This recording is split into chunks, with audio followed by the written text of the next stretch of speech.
Earth Month 2016, we brought 24 leaders together to remind ourselves, to remind each other, that climate justice and environmental justice are everybody's responsibility. This is our story.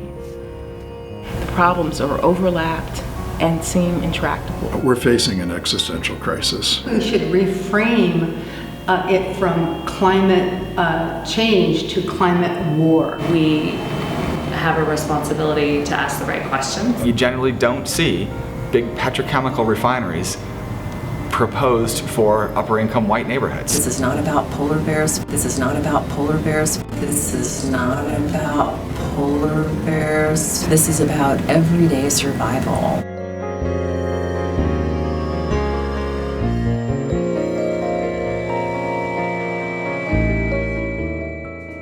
We're talking about transformative change.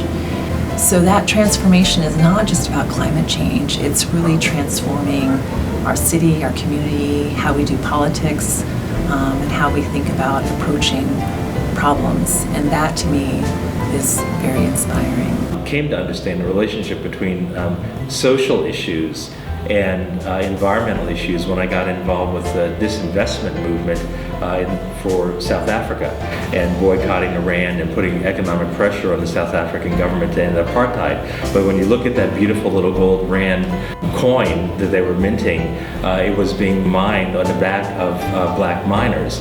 And gold mines are incredibly destructive activities.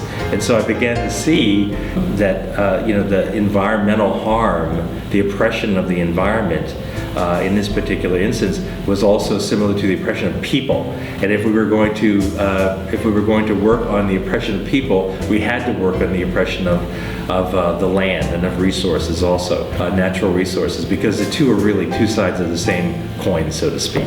The resolution to climate change is also the resolution to many of the inequalities that exist in our society today, both income inequality, educational inequality, employment inequality. And from our way of looking at things in the labor movement, this time, if we're going to recreate the American dream, it has to be for all people and not just a select few. We are so connected to Mother Earth, the water, the trees, the salmon, the air. And all of those things impact us, our health, our well-being, our livelihoods, our culture, our history. I've also watched climate change impact two-leggeds, four-leggeds, winged creatures, all of them, and their relationship with each other is extremely important for a sustainable planet. Any species of wildlife that are going endangered, the people that live near them are also endangered. You can't work with wildlife unless you're working with communities who are living with and near the wildlife. Every place on the planet is amazing.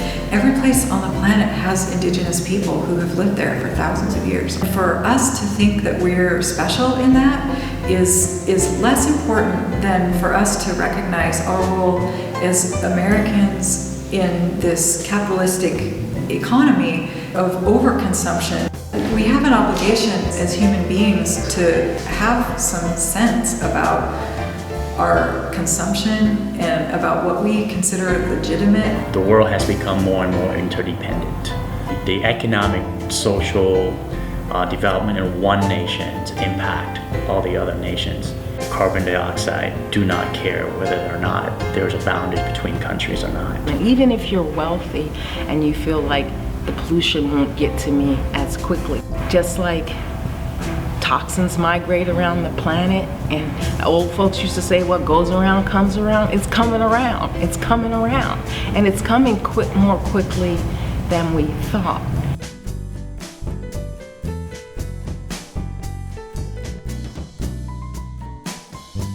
Showing up authentically means that you don't have all the answers, and that you realize that you come with a set of tools and skills that are really helpful, and you come with a whole bunch of deficits as well, and that no individual or organization can possibly come with all of the answers. If we're able to have this conversation successfully here, if we're able to move it successfully here, I think we can do it anywhere. And there are learnings and teachings that we can take to other parts of the country. It's really around that notion of making sure that communities are at the front of the conversation around climate change, and that the issue of equity is centered in solutions to climate change. Equity is really about making sure that the environmental movement is benefiting all people in Seattle. So whether you're a person of color, an immigrant, a refugee, someone with limited English proficiency, that you're not only able to access and enjoy the environmental progress that Seattle experiences, but that those things are delivered to you in a way that is culturally appropriate and lifts up community-led solutions. We're basically staffing the community doing the work that they have asked us to do for them, and make sure that their voice is well heard and taken into account when decisions are being made. Because historically, people of color and recent immigrants and refugees, low-income community members, have been disproportionately impacted by environmental pollution. A big part of what we need to do as attorneys and as an environmental community is look for new solutions and new ways to push the best legal advocacy out there. It might not be using traditional statutes. Maybe we should be looking to the Civil Rights Act. Maybe we should be looking to lots of outside-the-box ideas to affect environmental justice. One of the best ways to solve problems is to bring as many different aspects of thought to it as you possibly can, not to leave any stone unturned or any idea unaddressed. The role of funders is really one to take a big picture view and to try to bridge gaps where there are gaps, to build relationships where they don't already exist, to provide the resources for people to participate fully. This is the hardest part. I can talk till the end of time. Okay.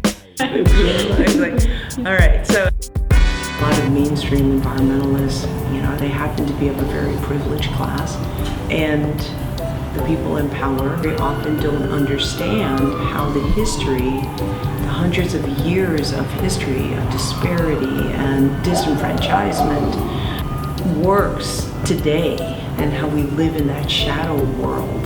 In environmental jobs, we only see a representation of about 16% of people of color. And usually the people of color that are doing work in environmental issues is at a ground level or an entry level, right?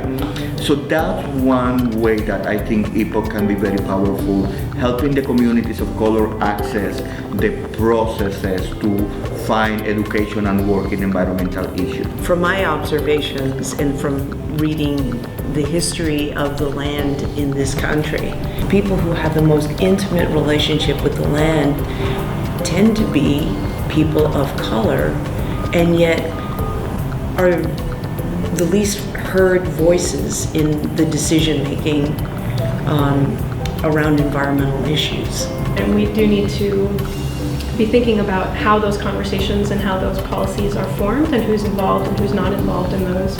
And so even as we're developing local policies and global policies, and who we're funding, what we're funding, and how we're making our decisions, we need to think about what is the role of the communities involved in those. I agree 100% with you, and the way I see it is usually those communities that are at the very front of environmental issues are placed at the very back of the conversation.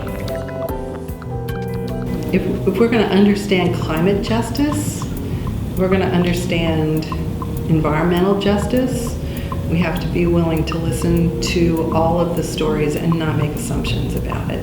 We don't have the answers, and maybe the answers are in some of the stories that we hear when we pay attention. It also requires establishing relationships and trust with the community. We conduct research that is what we call community engaged research. So it's a kind of research that we start out with asking the question to the community, what do you think is important? What are the issues you're concerned about for your children's health? And what are the environmental factors that may be of concern to you. When we can create more choices for people to get around, we lift up everyone in the community. In the Puget Sound region, transportation is the single largest source of greenhouse gas emissions. So if we have to take care and if we have to address our climate problem, we have to address our transportation issue. And so from an environmental standpoint, we are focused on creating more options for people to drive less, and that means more transit service. You can't ask people to leave their cars at home if you don't have good, reliable transit service. And that's our biggest challenge, is that our transit system hasn't been able to keep up.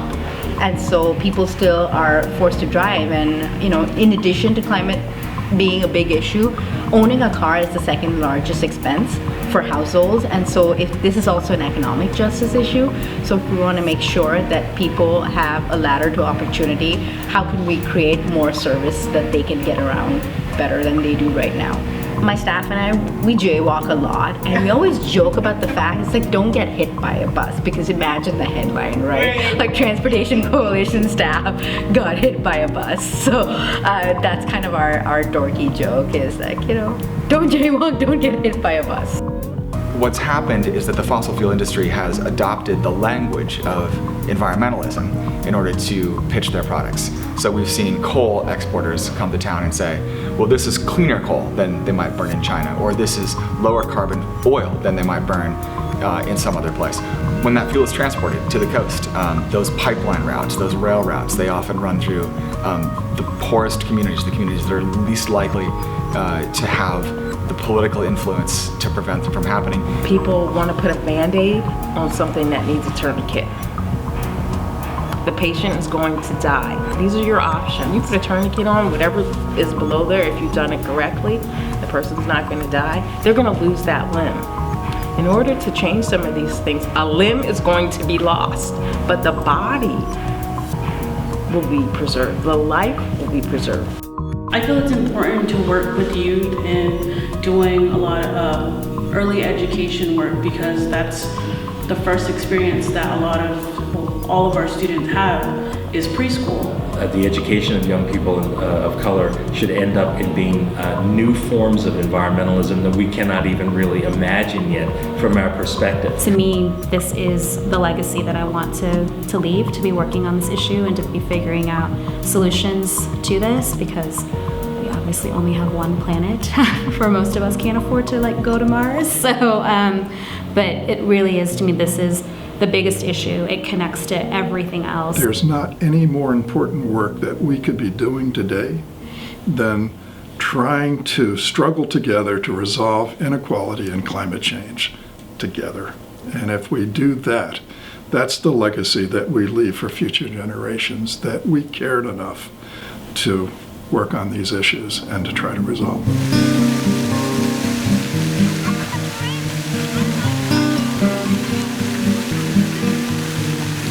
No challenge poses a greater threat to future generations than climate change. I have a daughter, of course, who is inheriting this world. I have a 9-year-old daughter who is one of the loves of my life. And she is,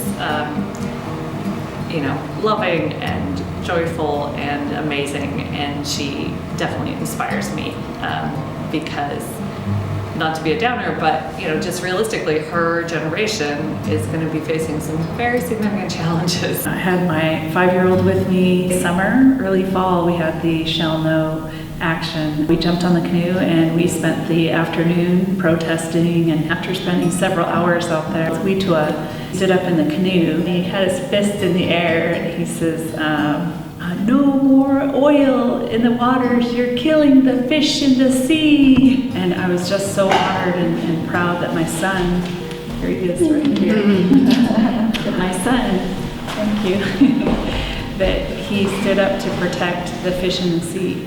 And that meant the world to him. And it's not only about me or my cousins or some of my relatives and our traditional way of life. We can't even give that to our young kids. When these projects first came in, when they were first announced, the oil industry, the coal industry, they roll into town and they say, we're going to win, how can we make this easy for you? You're going to lose. That's what they say to us. And they don't win ever. We are running a shutdown defense in this region. We're beating them on every single project that we have opposed. And it is proof that citizens can rise up and stop these stuff, even if it's the most profitable industry on the planet. They are stoppable and we can win, and we're doing it right now. And that is tremendously exciting because we're proving it right now. We're proving that people have more power than these industries.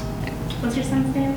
His name is Samuel. If I could leave Samuel with one guiding principle, it would be this, that we have an obligation to chart a cleaner future and a healthier future and a more just future for our region and for our city. And it doesn't matter who says it's not possible. It doesn't matter if it's the oil industry, the most profitable industry on the planet. You have an obligation and the ability to stop this stuff and to make things better, and it can be done. We're proving it right now. Got to save the planet, and in the process, save ourselves. We need to make sure that we put ourselves out of business. You know, we need to empower, truly empower. We need to truly build the leadership and the capacity of these communities. I would like to challenge mainstream organizations to not just have people of color sitting at desks, but to actually consider people of color voice in their policies, procedures, and practices, to say them out loud, to incorporate them into how they do things, and to employ people of color, not just to black and brown wash the context, you know, to the people in the office. And the conversation starts from a perspective of, I have knowledge, I have information that I'm going to give to you to help you be part of this movement. That kind of conversation, that kind of relationship can be very reminiscent of colonial structures, and for our communities that can be very distancing. What side of history do you want to be on? Do you want to be on the side that is pushing for collaboration, love, respect, or not? And that's, I think, the decision we need to be making now.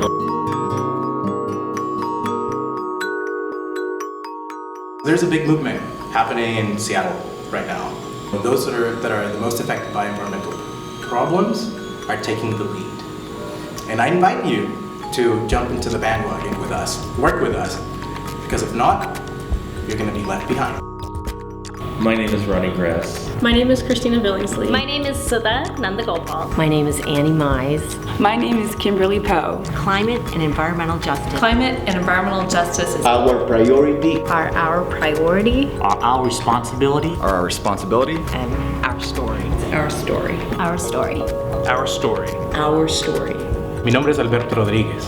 Justicia ambiental es nuestra responsabilidad, nuestra prioridad y nuestra historia.